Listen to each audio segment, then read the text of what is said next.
Good Wednesday to you, everybody in Gov 603. Welcome again to week 2 and the video commentary for your discussion questions from week 1. As I mentioned in the first video, I do 2 videos a week, one in which we look ahead to the material that we're covering that week, and then one in which we look back at the material that we covered. Whoa! But first things first to get started. There we go. Much better. Now I am your sufficiently caffeinated instructor. Okay, so in the second video that I'm going to give you, in which we go back over the material that we covered last week, I will go through the questions. I'll pick out answers from people. I try to, pick an answer from everybody over the course of the semester. We've got a lot of people. We have 2 sections for this class. We've got a lot of people in the class. So I would do my very best to get to everyone. And what I'm going to do is highlight the, whether it's the correct answer or the thing that I want you to be looking for as you read through the text or go through the process. You need to make note of this, because what it is that I'm looking for and or the right answer will appear to you again in your midterm and your final examination. Okay, so here I'm saying, this is that if you answered the discussion in this way, you're on track. And if you answered it in that way, not so much. You need to be over here. Okay. So that's the rhyme and reason for the second video, and to give you feedback. Normally, by way of discussion questions, I grade them every 4 to 5 weeks, something like that. Okay.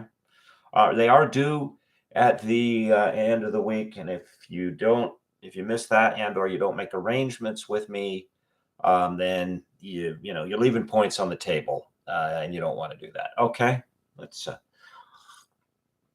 All right. So for our first week, it's terminology week. All right, we're just getting some basic terms and their attached concepts down. By the way, be careful of that word concept. It's so misused. A concept is just that. It's an idea, even a proposition. It is not a thing. It's not an event. All right. If you're writing a paper and you want to talk about what's happening, don't say the concept, say the event or whatever the thing is, the buggy ride or what. I don't know why I thought that, but who knows why I think anything. All right. So that's what we're doing for this first week. And we'll continue to do that. We'll keep rolling in terminology. So you have the terminological foundation that you can understand what's being discussed when you read bits of empirical research. So, when you're reading through, and this will be for later on, so don't panic if none of this, what I'm about to say, sounds familiar. And it says, the regression is, or the correlation is, or, the independent variable is, you'll go, oh yeah, I know that. Okay. All right. Question number 1. Define the following terms: recreational research, empirical research, applied research. And in doing so, cite an example from the text. Okay, Robert. And since there are 2 sections, I'm going to be jumping back and forth between the sections. So if you hear a name from somebody and you've never heard of that person, you've never seen them on the discussion board, that's because they're in a different section than you. Okay. Robert Valdora, recreational research, sometimes referred to as pure or theoretical research, more so theoretical than pure, is typically focused on satisfying the curiosity of the researcher, not so much as its practical application. Okay, excellent answer. So now this is one that I need you to understand and remember. All right, recreational research is something that you do to satisfy your own curiosity, and you may or may not be following an empirical method. You may be skipping steps. Now, you might be saying, okay, why would I do that? Recreational research can be used to investigate whether there's actual there, whether there's a phenomenon that's going on. Because look, we all go through the world with presumptions, assumptions, and we tend, although most people don't know this, and if you're in political research, you know, You keep this in mind and you'll do well. We tend to seek out or accept information that validates our assumptions and ignore, or we don't even see it, or we reject information that is contrary to our assumptions. And that's, that's called confirmation bias, that tendency that we all have. It's baked into how your brain works. Okay. But with you as an analyst, your best move is to be aware that, first of all, that you have confirmation bias. And then secondly, what your biases are. All right. And then if you're interested in doing political science research or political science or any kind of political applications, be aware of people's confirmation bias. And yes, and I'm not advocating this. I'm just telling you it goes on. You'll see a lot of material, both in what it is and how it's presented, given out during a campaign season, designed explicitly to push the button of people's confirmation bias. Watch for it. Watch for it in the language. Watch for it in the visuals. Watch for it in how, say, a candidate is presented or positioned. Okay, it's like so. Recreational research. So maybe you have a hunch that something's going on, but you're not sure. And so you do a little investigating. And what you're trying to find out is there actually a phenomenon going on?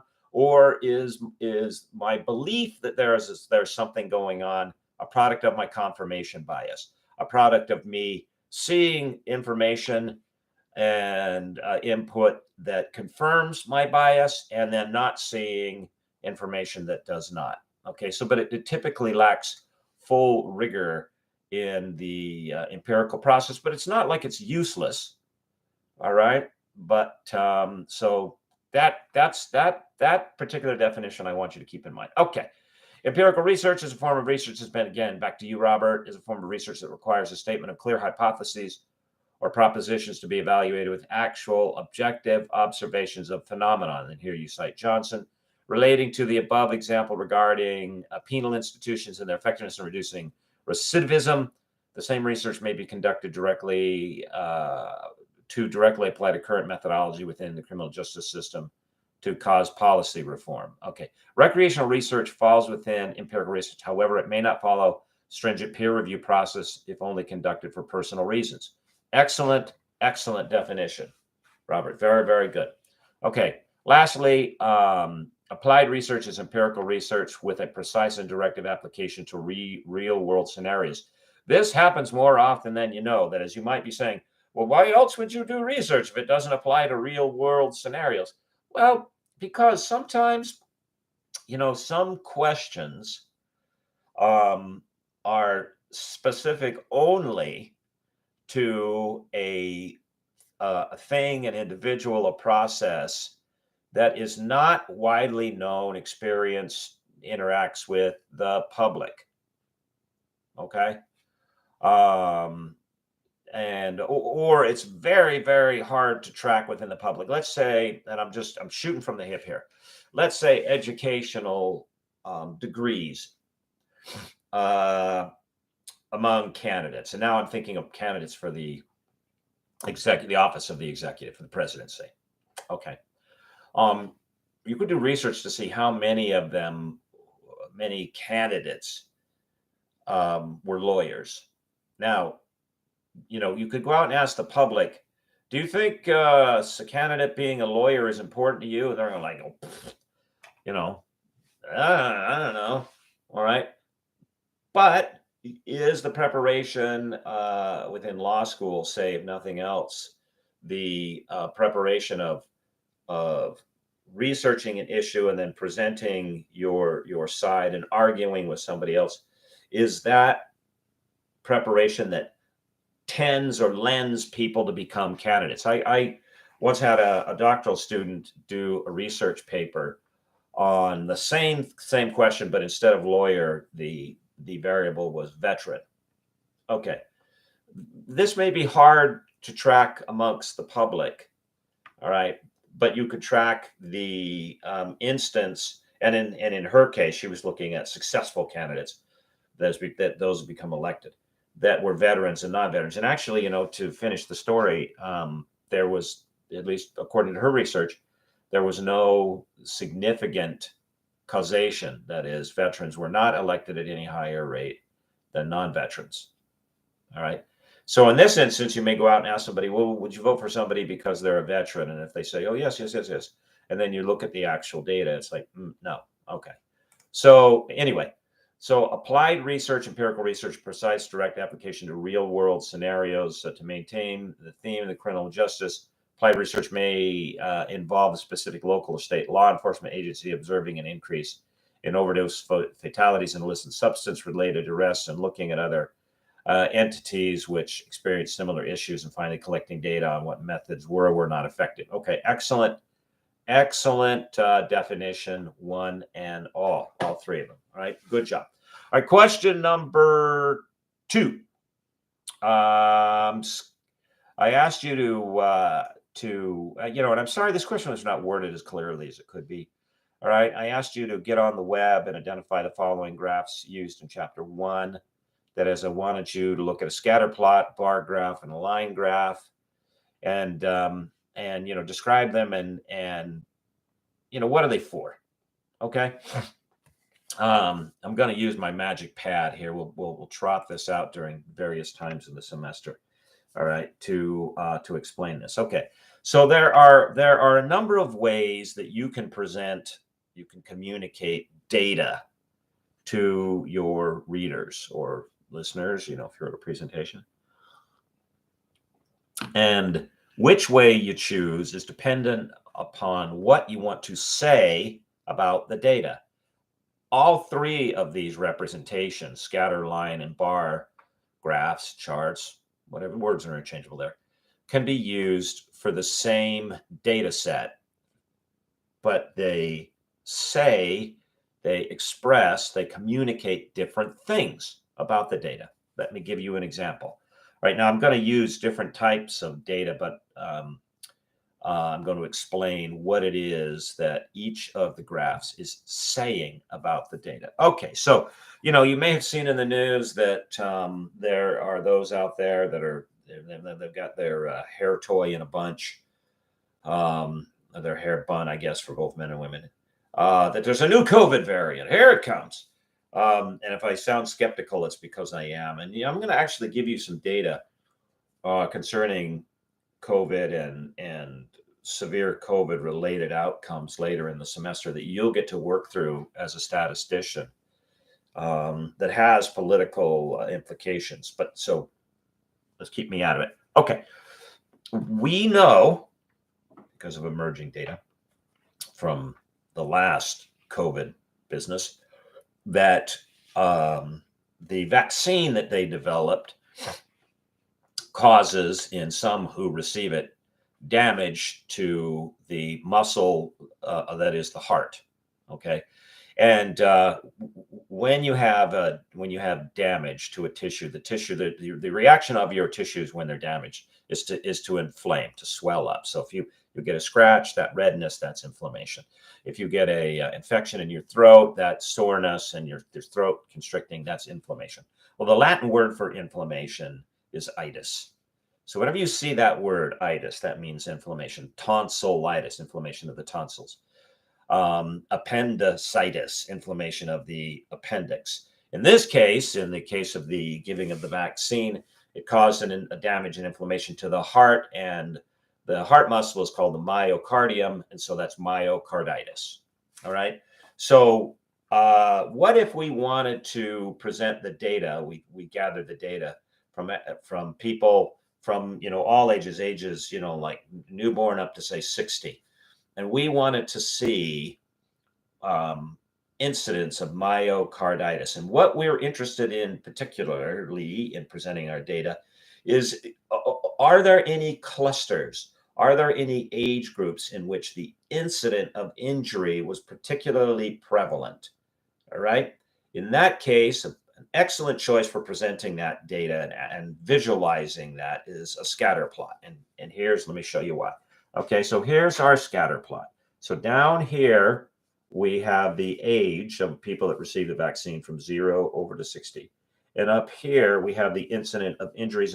And we would put it in some increments. We could say each of these dots represents a number of injuries in what increments? 1, 10, 1,000, whatever we like. Okay. And sometimes with scatter plots, when you have multiple increments, when you want to say this is a single event, this is 5, this is 10, this is 50, this is 100, they'll use different size dots. And then down at the bottom, in the legend, they'll show you this dot means 1 injury, this dot means 10 injuries, this dot means blah, blah, blah. Okay, so if we took the data, the actual data, and we put it on a scatter plot, we would see a cluster of injuries right around 20 years of age. So here's 0, 10. Okay. Let's see, what do we have here? Yeah, 10, 20, and then this should be 30, but I hopped to 40, but you get the point. Okay. So we know from the data that, and especially young men in their late teens and early 20s, about 18 to 25, incurred a high rate of injury to their heart muscle, those who received the vaccine.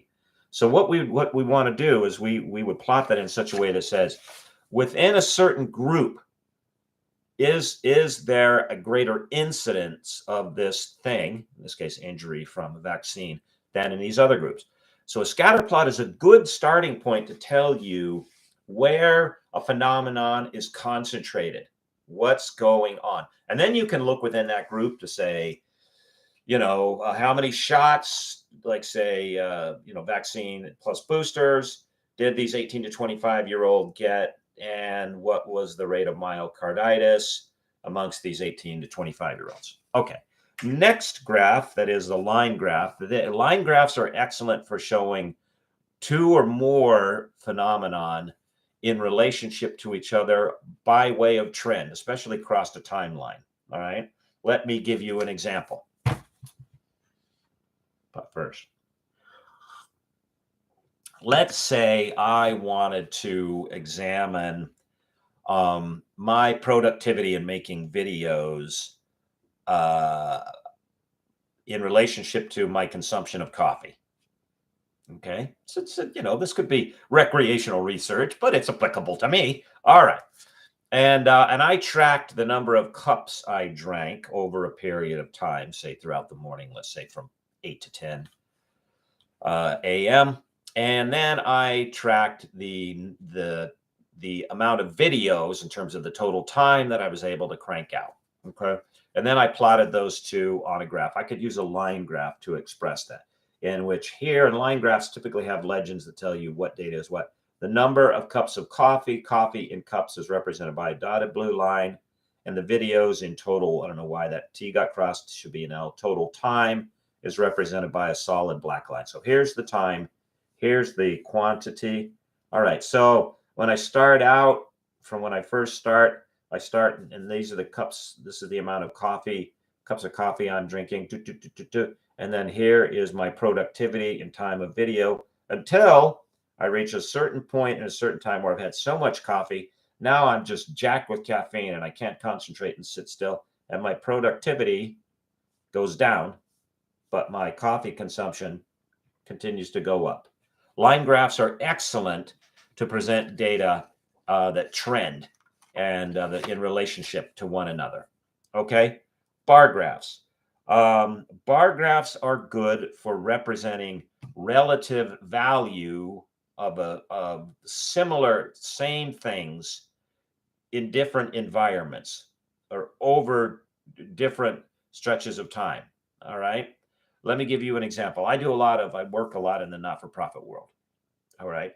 So let's say, I wanted to examine what was the level of donations in cash that occurred amongst donors, and I'm looking at donors. Okay.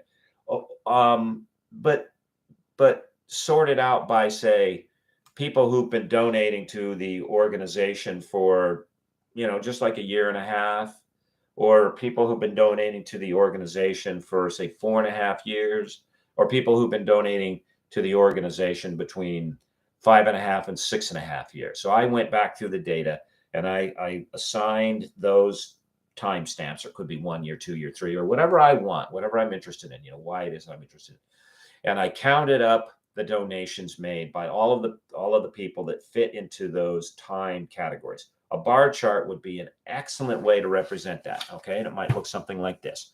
All right. So down here we have donors, their activity in years. Up here we have donations in cash. All right. So here, and this is all hypothetical, by the way. This isn't actually based on any data. Here, donors between 1/2 year, there's 1/2 1, and 1.5 years. This is their level in cash. Jump over here. Okay, donors who've been there for 4.5, for a half a year, from 4 years to 1/2. This is their level. Donors who've been there from 5.5 to 6.5. That's their level of donation. All right. So bar graphs are an excellent choice to show data, activities, quantities of the same thing within a different scenario, a different category. So it could be, say, you take all the jelly beans out of a jar. They're all jelly beans, but then you construct a bar graph saying there are this many green ones, this many yellow ones, this many red ones, this many white ones, or whatever color jelly beans are. Okay, bar graphs are excellent for presenting that kind of data. All right, again, these are rudimentary terms, but when you come to designing your research proposal, right, and the sheets up in the assignment section, so go get that. I'm going to be looking for you to tell me which graph is going to be appropriate for you to present your data. And your choice of graphs is going to depend on what you're trying to say about your data. All right. And when I get to the end of these questions, I'll say a little bit about this research project. So give you a sense of what you're supposed to do. Okay. Question number 3. What are the main elements of the empirical research process? Briefly explain. Joshua, let's do you. Development of an idea to investigate. Yeah. So, I mean, here you figure, what is it that I want to investigate? Now, Megan, I noted that to Joshua's answer, you responded that I believe the hardest part of a research project is choosing a topic. That's interesting. Okay. That's interesting to me. Here's how you do that. Okay. First, and this is the gift when you're in an academic setting, what interests you? The gift of academics is the same. It is at the same time the burden. That is, the gift is you get to decide whatever it is that interests you. The burden is you've got to make the case to your readers that it's worth their time. It's worth their reading what you think is important. And if you can't make that case, then you don't get the gift. You can't bear the burden, you don't get the gift. Okay. So how do you begin this? You say this is the hardest part. Well, first of all, start with what interests you. Secondly, start by looking around at the literature and read what others have found out and what they say about what they've found out. Okay. And based on the evidence, not based on our confirmation biases. Do you agree with that? Do you think that they've gone about it the right way? Is there evidence that they've missed? Is there new things that have come to light? And this is all within the category of what interests you. All right. And so, yeah, this is tough. And in some ways you have to learn how to know your own mind, if you will. Okay. But I thought that was interesting that you mentioned that, Megan. Okay. Development of idea, hypothesis, Joshua, I'm going to skip to Mohammed's answer here because Josh, you're doing a good job. Mohammed, I think you just sort of nailed this. Bang, bang, bang. Mohammed Lazar. Okay, development idea, hypothesis formation. Researchers translate ideas or problems into specific testable hypotheses. These hypotheses are clear statements about the relationship between variables, are worded in a way that that allows for evaluation. Okay. So in week 2 and this week right now, you're answering the question about a hypothesis. Let me say something very quickly about that. It's something it's important that you keep in mind. A hypothesis has 3 elements in it, and take note of this, okay? Element number 1, it has at least 2 variables, and a variable is any event, any thought, any action. So how people think, that could be a variable. What people do, that could be a variable. How many frogs there are, that could be a variable. Why frogs? I don't care. How much coffee someone drinks, that could be a variable. They need to have at least 2 variables, okay? They need to make a prediction about the variables' effect on one another, okay? Because hypotheses test causal relationships, things that cause things, not things that just happen at the same time. That's called correlation. And correlation is not causation. Let me give you an example, okay? So I live in an area that is very green and wooded and is great for hiding predators. All right. And everybody knows that ambush predators love green wooded areas. And we also know that ambush predators seek weakness in their prey. All right. Now in Asia, and throughout the continent of Africa, a prey animal that is sometimes selected by tigers is the water buffalo, but not frequently, because the water buffalo rarely displays fear and timidity in the face of a tiger, and they're armed with these very sharp horns that can be fatal to an attacking tiger. So unless the water buffalo is old, sick, or injured, tigers leave them alone. They steer clear. So I have this water buffalo figurine that I carry in my pocket every time I leave my house.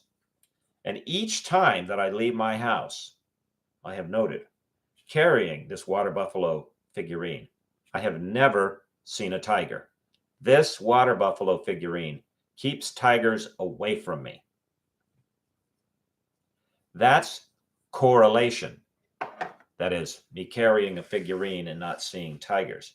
But it does not prove causation. It doesn't prove that because I have a figurine in my pocket that I don't see tigers.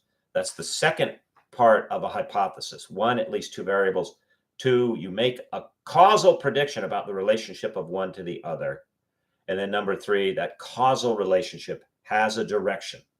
Okay, it goes from one element to the other.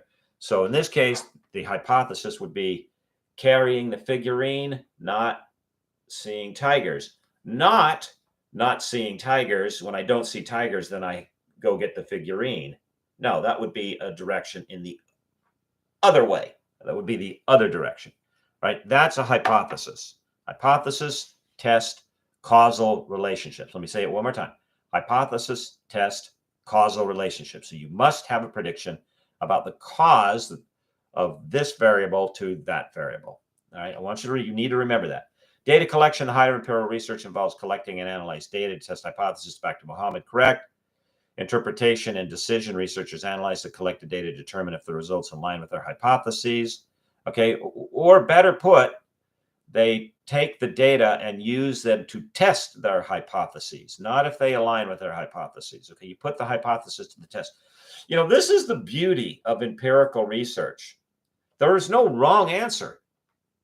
You make it, you put forward a hypothesis. The more I carry this figurine, the less I'm attacked by tigers. Now I could take this and put it in my pocket and go walking through the jungle in Malaysia. And if I'm attacked by a tiger, I go, that invalidates my hypothesis. So that's how I would test the hypothesis, or pass out figurines to villagers that have to live in areas in which there are tigers, and then record the number of attacks on those who do or don't carry a figurine. I put my hypothesis to the test, okay? And I can't lose. It's either yes, carry the figurine, no tigers, or No, carry the figurine doesn't make a difference with tigers. You're not out to be right or wrong. You're just out to test the question. Okay.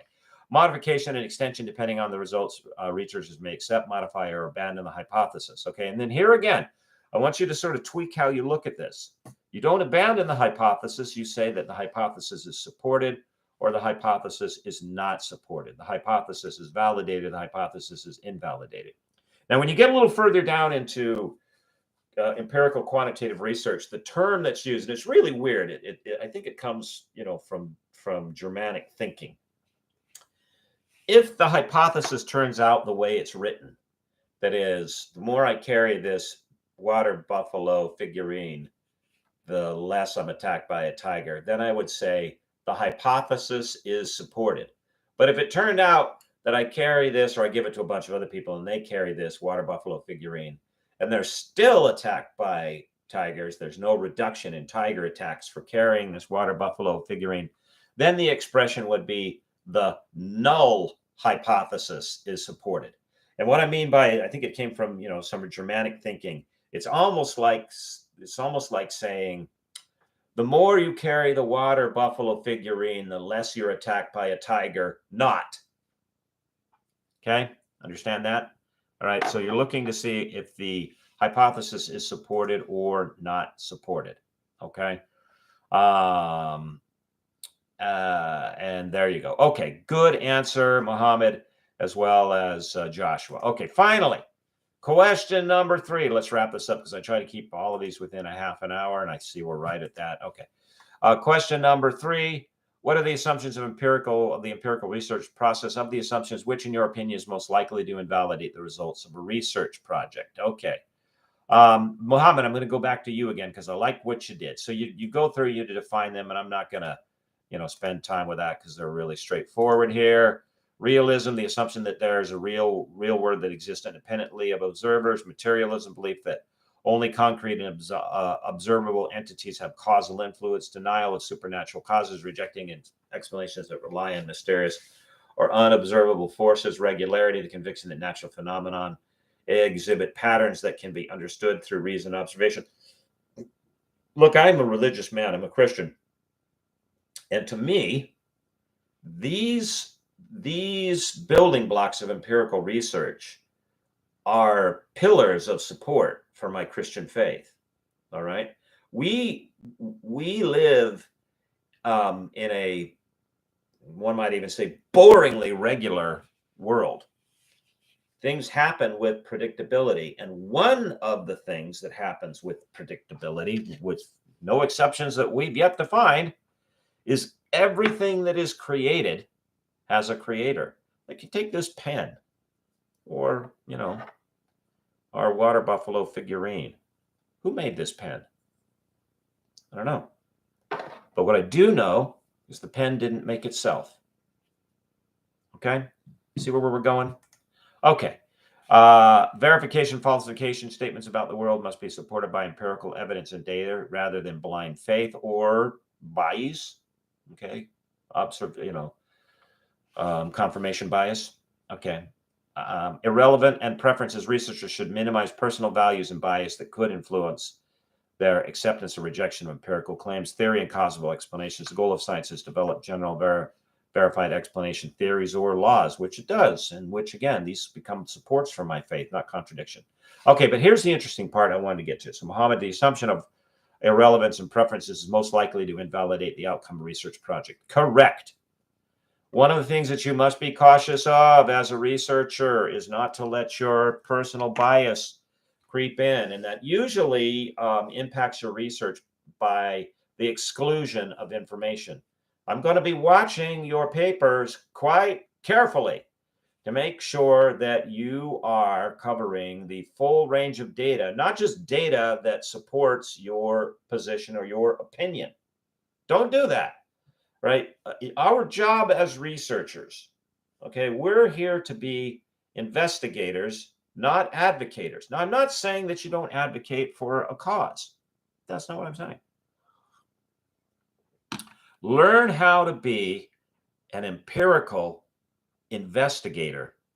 And with that data, whether the answer is yes or no to the question you answer, excuse me, you will become a more effective advocator for whatever it is that you feel is important and needs to be changed in the world. Learn to be objective about how you gather data, collate it, go through it, analyze it, and then make a statement about it. Learn to be an investigator. It will make you a stronger advocate for whatever it is that you're interested in. Okay. All right, everyone, that's 5 minutes over. I apologize. Have a great week. Okay.